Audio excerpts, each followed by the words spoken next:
so I think you can derive a couple of things out of this, and this is where I think people are different than other animals, importantly different, is that, so you imagine that there's tremendous selection pressure towards the production, let's say, of men who are good at climbing male dominance hierarchies, or climbing the male dominance hierarchy. But the thing that's so interesting about people is that we've multiplied our dominance hierarchies. You know, if you take an animal that's got a rather static behavioral pattern, then there's a single hierarchy. Elephant seals are a good example of that. So elephant seals, the males are absolutely massive. They're way, way bigger than the females. And they basically have harems, roughly speaking. And they use physical prowess as their marker of status, essentially. And obviously size is a huge part of that, because otherwise the male elephant seals wouldn't be as, they're massive, these things. They're absolutely enormous. And so it's just power / health, you know, maybe aggression, something like that. It's whatever makes them more suitable for the kind of physical combat that elephant seals engage in. So, and the degree to which power is associated with dominance status in those sorts of situations seems to be associated with the size differential between males and females. So the more power is an issue with regards to male competence, the larger the males are compared to the females, and the more likely the males are going to have a harem relationship with the females. And you see that a little bit in human beings, because men are bigger than women. They're not overwhelmingly bigger, that's sexual dimorphism.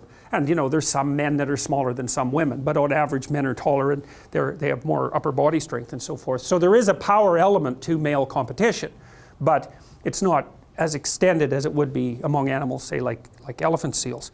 So in the elephant seal, you see maybe there's one stable set of traits that's being selected for that makes the males more likely to reproduce. But human beings, we're very weird creatures because we're so conceptually flexible. And so what seems to have happened, maybe males started selecting each other in dominance competitions for something like cognitive flexibility and conscientiousness. It's something like that. So that would be the ability to abstractly represent the world, and then the ability to operate effectively within it, to represent yourself socially in a way, and then to carry through with that, because that enables people to trust you. So it's something like that.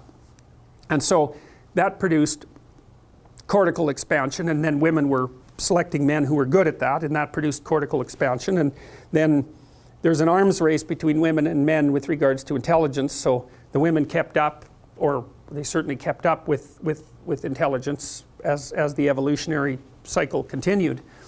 But one of the consequences of selection for cortical expansion and increased cognitive flexibility was that the number of dominance hierarchies that human beings could produce started to multiply, right? Because there's all sorts of ways that you can be successful. You think about how many ways you can be successful in a modern culture, and you can be successful in dimensions that aren't really even associated with each other. So you can be successful socially, that's what an extrovert would do. You could be successful in terms of intimate relationships, that's what an agreeable person would do. A disagreeable person would be more successful with regards to competition. A person who's high in neuroticism would be trying to protect themselves and to establish some sort of security. An open person would be looking for a flexible, creative environment. And so there's this multiplicity of ways that you can establish a dominance hierarchy and be successful in it. And if you're creative, you can come up with your own damn dominance hierarchy, which is exactly what you're doing if you're creative, right? You spin up a game that's your game, and then you make the rules. And that's hard, because if you make a new game with new rules, it's hard to monetize it. But you can be the best at playing that game, and so that's a huge advantage to being creative if you can pull it off.